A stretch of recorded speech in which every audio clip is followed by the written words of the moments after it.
FDR was an American lawyer and statesman who served as the 32nd President of the United States.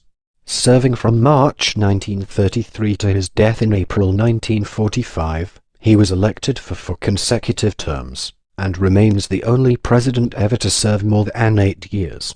He was a central figure in world events during the mid-20th century, leading the United States during a time of worldwide economic depression and total war. A dominant leader of the Democratic Party, he built a New Deal coalition that realigned American politics after 1932, as his New Deal domestic policies defined American liberalism for the middle third of the 20th century. With the bouncy popular song, "Happy Days Are Here Again," as his campaign theme, FDR defeated incumbent Republican Herbert Hoover in November 1932, at the depth of the Great Depression. Energized by his personal victory over polio, FDR's persistent optimism and activism contributed to a renewal of the national spirit.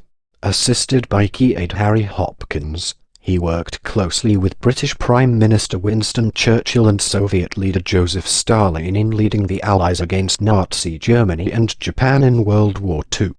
In his first 100 days in office, which began March 4, 1933, Roosevelt spearheaded major legislation and issued a profusion of executive orders that instituted the New Deal, a variety of programs designed to produce relief, recovery, and reform. The economy improved rapidly from 1933 to 1937, but then relapsed into a deep recession. The bipartisan conservative coalition that formed in 1937 prevented his packing the Supreme Court or passing any considerable legislation. It abolished many of the relief programs when unemployment practically vanished during the war.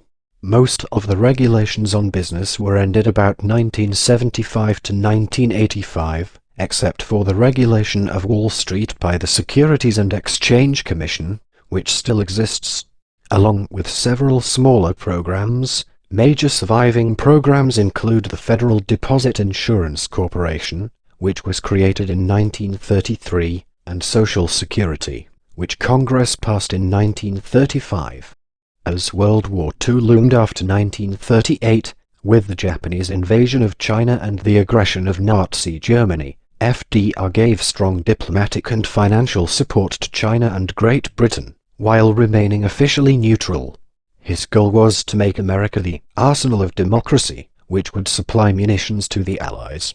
In March 1941, Roosevelt, with congressional approval, provided lend-lease aid to the countries fighting against Nazi Germany with England, Scotland, and Wales.